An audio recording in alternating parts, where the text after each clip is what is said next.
Hi friends, welcome to Telugu tech tour. So ఇప్పుడైతే నేను ఈ వీడియోలో మైలేజ్ టెస్టింగ్ అనేది అయితే చేస్తున్నాను. చాలా మటుకి తిరిగి తర్వాత ఏంటంటే పెట్రోల్ బంక్ దగ్గరికి అయితే వచ్చాను. సో ట్యాంక్ అంతా ఎంటీ అయిపోయిన తర్వాత అండ్ స్టార్ట్ చేయడానికి అయితే నేను చాలా అయితే ట్రై చేశాను. సో స్టార్ట్ అయితే అవ్వలేదు. సో మీరు కూడా చూడొచ్చు ఈ వీడియోలో. ఇప్పుడు నేను మీకు స్టార్ట్ చేసి చూపిస్తాను.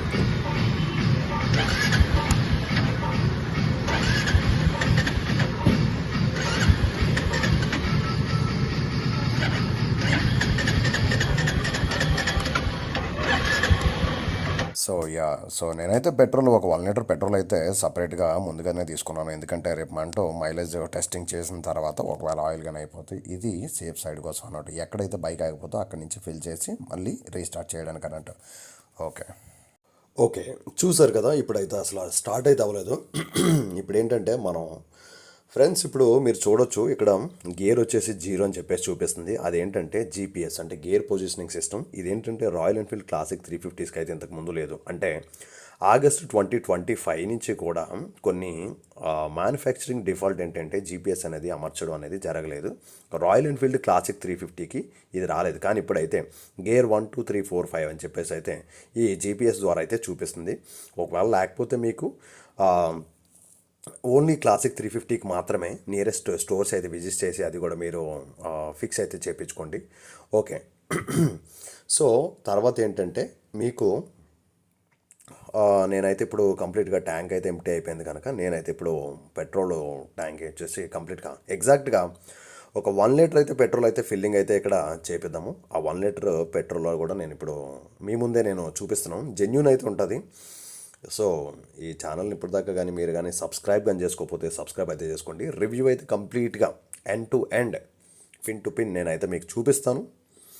ఎగ్జాక్ట్గా ఈ 1 లీటర్ పెట్రోలు ఫిల్ చేసిన తర్వాత ఈ 1 లీటర్ పెట్రోల్కి ఎంత మైలేజ్ వస్తుంది అన్నది మనం క్లియర్గా అయితే ఈ వీడియోలో నేను మీకు పిన్ టు పిన్ చూపిస్తాను. సో వీడియోని మాత్రం ఎండ్ వరకు మిస్ అవ్వకుండా మాత్రం చూడండి. సో ఎగ్జాక్ట్గా పెట్రోల్ అయితే 115 అయితే అంటే 1 లీటర్ అయితే మనం ఫిల్ అయితే చేయించాము. సో ఇప్పుడు మీరు చూడొచ్చు.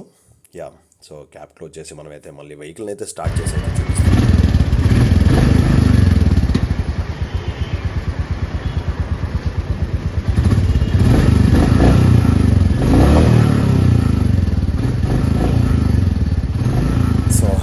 So welcome back to again Telugu tech tour. So మీరైతే ఇప్పుడు రాయల్ ఎన్ఫీల్డ్ క్లాసిక్ 350 యొక్క రియల్ వరల్డ్ మైలేజ్ టెస్ట్ అయితే మనం చేయబోతున్నాం. సో కంపెనీ చెప్పే మైలేజ్ ఒకటైతే, కానీ రోడ్డుపై నిజంగా ఎంత ఇస్తుందో నేనైతే ఈ ప్రయాణంలో తెలుసుకుందాం. ఓకే, అలాగే engine, gear ratio, RPM, riding style మైలేజ్పై ఎలా ప్రభావం చూపుతాయి అన్నది కూడా నేను మీకు టెక్నికల్గా అయితే కంప్లీట్గా వివరిస్తాను. వీడియోని మాత్రం మిస్ అవ్వకుండా కంప్లీట్గా ఎండ్ టు ఎండ్ అయితే చూడండి. సో రోడ్స్ అయితే బాగాలేదు అండ్ జొమాటో బాయ్ అయితే మాత్రం అస్సలు ఆగట్లేదు, చాలా స్పీడ్గా కొట్టేస్తున్నాడు. Okay, done. సో బేసిక్గా ఇక్కడ మనకి ఈ బైక్లో ఏంటంటే రాయల్ ఎన్ఫీల్డ్ క్లాసిక్ 350లో యూస్ చేసే జే సిరీస్ ఇంజిన్ గురించి అయితే నేను మీకు ఈ బైక్లో 349cc okay air oil cooled single cylinders engine అయితే ఉంటుందండి. ఇది సుమారుగా ఏంటంటే 20.2 bhp పవర్ అనేది ఉంటుంది. అలాగే 27 వచ్చేసి న్యూటన్ మీటర్ టార్క్ అంటే ఉత్పత్తి అయితే చేస్తుందని చెప్పేసి చెప్పొచ్చు. నెక్స్ట్ ఈ ఇంజిన్ ఏంటంటే తక్కువ ఆర్పిఎం వద్దనే ఎక్కువ టార్క్ అయితే ఇస్తుంది. అందుకే ఎక్కువ గేర్ మార్చాల్సినటువంటి అవసరం అయితే ఉండదు. తక్కువ ఆర్పిఎంలో సాఫీగా నడిపితే కంప్లీట్గా ఫ్యూయల్ అనేది మీకు చాలా తక్కువ అయితే ఖర్చు అయితే అవుతుంది అన్నట్టు. Okay fine. అండ్ నెక్స్ట్ ఈ మైలేజ్ అసలు ఎలా క్యాలిక్యులేట్ చేస్తారో మీకు ఏమైనా ఐడియా ఉందా?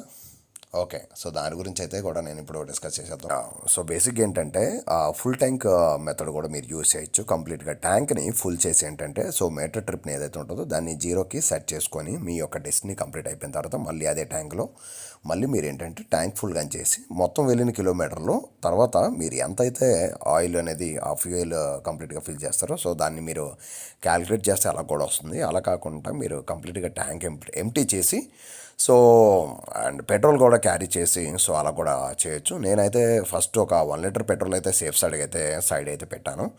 అండ్ అలానే కంప్లీట్గా ట్యాంక్ ఎంటీ అయిపోయిన తర్వాత కంప్లీట్గా 0 అయిపోయింది. సో ఎంటీ అయిపోయిన తర్వాత ఏంటంటే కొత్తగా నేను సో పెట్రోల్ అయితే ఫ్యూయల్ స్టేషన్కి వెళ్ళి అయితే ఫిల్ అయితే చేశాను. సో అక్కడి నుంచి ఏంటంటే మన జర్నీ అయితే స్టార్ట్ చేసాం from 1 kilometre to and will see so ఎంతవరకు వెళ్తుంది ఏంటి అని చెప్పేసి మీకు కంప్లీట్గా ఎండ్ టు ఎండ్ అయితే మాత్రం వీడియో మాత్రం అస్సలు మిస్ అవ్వకుండా అయితే చూడండి. అండ్ సో బేసిక్గా మీరు అబ్బో ఈ ట్రాఫిక్ ఎక్కువైపోతుంది, ఈ బయ్యలు మాత్రం అసలు జరగట్లేదు. సో ఇలాగే సైడ్ అయితే ఆపాను, కొంచెం ఇక్కడ ఏదైనా బ్రేక్ఫాస్ట్ ఏదో చేద్దాం అనుకుంటున్నాను. Yeah let's Singh.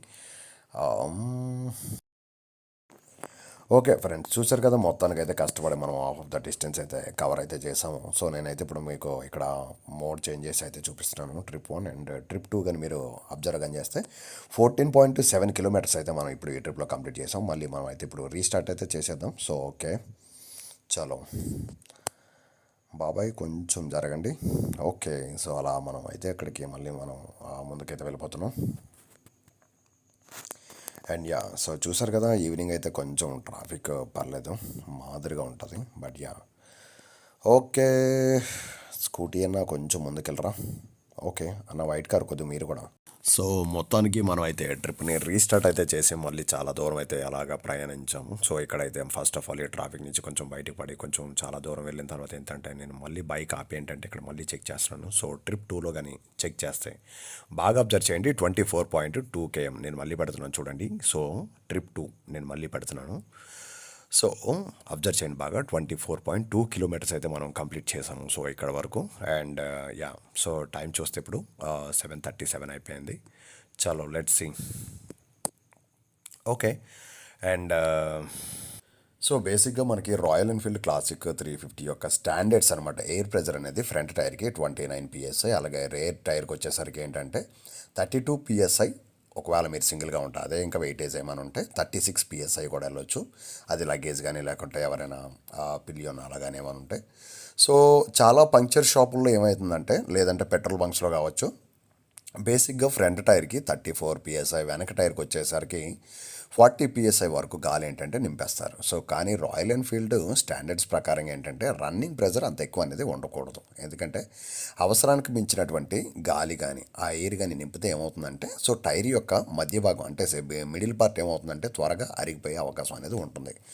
సో అలాగే రైడ్ అనేది కొంచెం గట్టిగా అయితే అనిపించవచ్చు మీకు, కానీ రోడ్డుపై గ్రిప్ కూడా కొంత తగ్గిపోతుంది అన్నట్టు. కాబట్టి ఏంటంటే కంపెనీ కొన్ని స్టాండర్డ్స్ ఇస్తుంది, ఆ PSI దగ్గరగా ఉంచడం చాలా బెటర్ అన్నట్టు. ఓకే, చాలామంది పెట్రోల్ కంపెనీ మారిస్తే మైలేజ్ పెరుగుతుందని చెప్పేసి అయితే అనుకుంటారు. నిజానికి మంచి రైడింగ్ స్టైల్, సరైన tyre pressure, regular service, clean air filter వంటి ఈ యొక్క అంశాలే మీ యొక్క మైలేజ్ పై అయితే ఎక్కువ ప్రభావం అయితే చూపుతాయి. సో ఓకే ఫైన్, మొత్తానికి అయితే మనం ఎంత రైడ్ అయితే కంప్లీట్ చేసాం ఇక్కడైతే చూసుకోవచ్చు. నేనైతే మీకు మోడ్ అయితే చేంజ్ చేసి చూపిస్తున్నాను. సో ఇక్కడ ఓకే, ఏ మోడ్లో పెడితే అండ్ యా, సో ఒకసారి ట్రిప్ 2కి అయితే వెళ్ళిపోదాం. సో ట్రిప్ 2 కానీ చూసుకుంటే మనకి ఫైనల్ డెస్టినేషన్ వచ్చేసరికి మైలేజ్ అయితే కంప్లీట్ అయిపోయిందండి. 33.2 km అయితే వచ్చేసింది, చూస్తున్నారు కదా. సో 33.2 km అయితే వచ్చింది.